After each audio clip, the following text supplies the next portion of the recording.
What's going on, guys, and welcome to another Doctor Who Classic Review. Today I'm going to be reviewing the 5th Doctor Peter Davison story, Frontios. This is a story that I've had on DVD for ages now, and I haven't haven't got around to it yet because, you know, I've got so many DVDs left to watch still. So yeah, I've been really looking forward to this one because a lot of the Peter Davison stories I've reviewed so far have been ones, I mean, to be honest, almost all of them have been episodes that I have already seen before.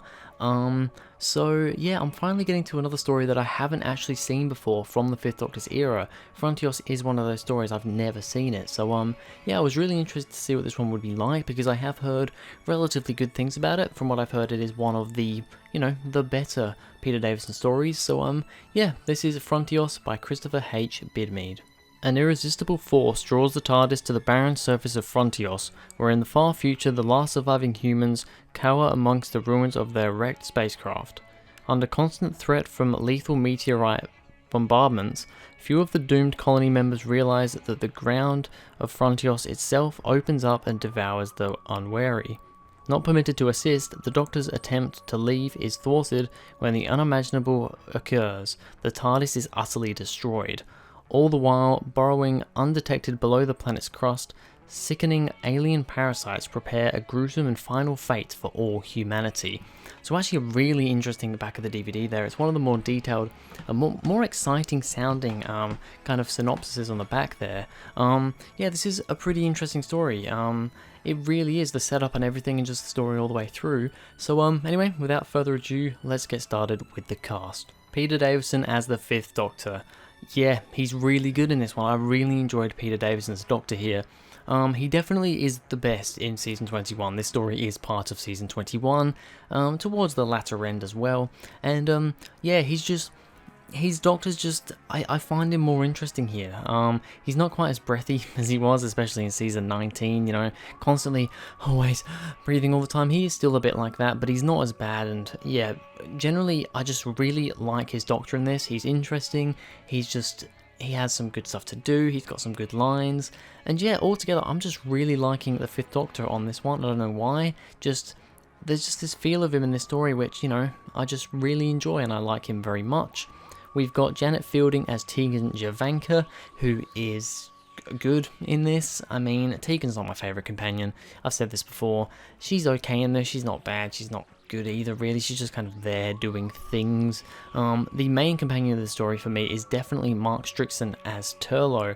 I'm just going to completely stop trying to pronounce his first name because I have no idea how to pronounce it. Turlough in this one is really good. I'm actually liking Turlough a lot more the more I watch of him.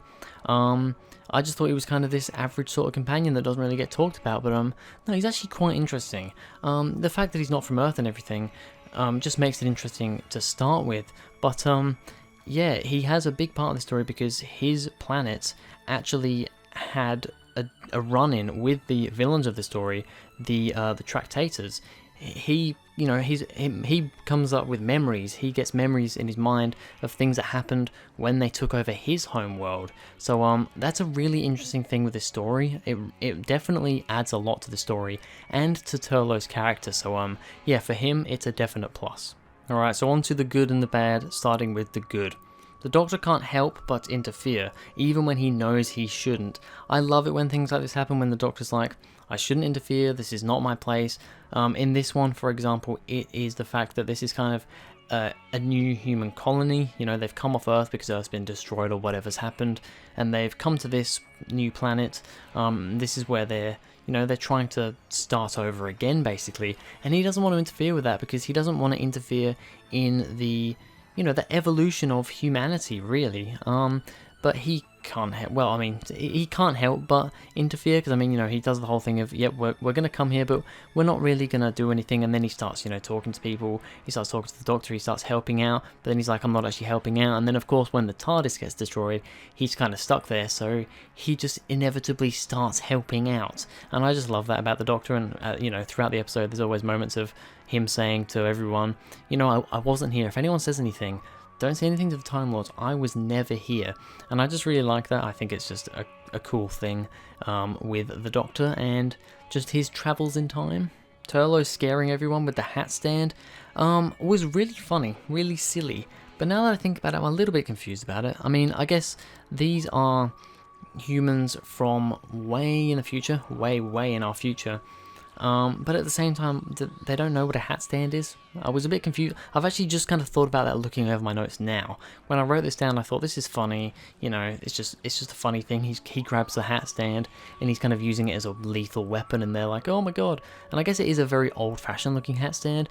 But yeah, I mean, it's kind of weird how now that I think about it, it's weird how they don't realize what it is. I mean, they're humans, right? Am I getting this wrong? They are humans. Yeah, bit strange, but I still find those moments with the hat stand rather amusing.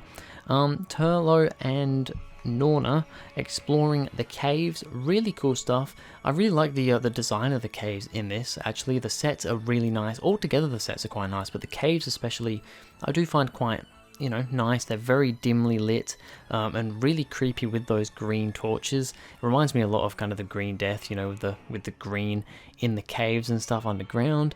So yeah, really nice aesthetic for this episode, definitely.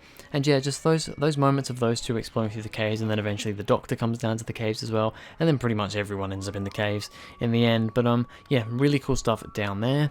Turlo remembering the Tractators. That was really cool because, like I said before, his home planet was invaded by them, and yeah, he's just remembering all the horrible things that they did, and he's in a way, he actually knows more than the Doctor in this situation, which is really interesting. Sometimes it's bad when things happen like this, because it's like, how does the companion know all this? But we get it explained that he's met, well, I don't know if him in particular, but his race of people have met the Tractators before. The Doctor, I don't think, had, or at least, doesn't have as much information as Turlo does. So it's just it's honestly one of the best things about this episode. I love it when they integrate the companions in such a great way. That's definitely something they do here. The Tractators move people with their minds. Really cool. Is it telekinesis where you move stuff with your minds? I think it is. Really cool. I mean, let's be honest, they look a bit ridiculous, and we'll get onto that. But the idea of them, literally just moving people around with their minds, keeping people in one place, stood still. It's pretty lethal. It's pretty crazy, and yeah, I like it. I love it when the Doctor and Tegan initially get caught by the Tractators, because the Doctor, he just looks completely helpless. He's just stuck with this pink glow around him. He's getting moved around. He has no control over what he's doing, and yeah, I love it when villains do stuff like that. So that was a big plus there. The Doctor tricking the Gravis. So basically, the Gravis is kind of the leader of the Tractators, from what I understood. In a way, I think they're kind of actually almost a different species, but they pretty much look the same. But the Gravis was the one green one that did all the talking, and apparently they had some explanation of apparently that one was the one that gave the Tractators the powers. Without that, the Tractators are literally just kind of earthworms, basically, which is an interesting little concept, I suppose. But yeah, I love the moment of the Doctor tricking the Gravis, because the Gravis wanted the Doctor's TARDIS, and he tricked it, and yeah, it was a really interesting scene. I liked that very much. The acting on Peter Davison there also was really good. And then finally, the TARDIS repairing itself was awesome. Having the TARDIS spread out around the cave, it's a crazy, insane thing. It's like, how does that work? But it's the TARDIS, the whole interdimensional, bigger on the inside stuff. It's confusing, so it makes sense in a confused, doesn't make sense way. And I like the aesthetic of the TARDIS, bits of the TARDIS walls with the roundels, and then bits of the cave, and then when eventually it started all fading away and the TARDIS built itself back up again. It was a really cool scene. So onto the bad. There are a couple of things, not massive things, but a couple of things to talk about here. The first of all, which I've already touched upon, the Tractators look really silly. They are some terrible looking monsters, let me just say.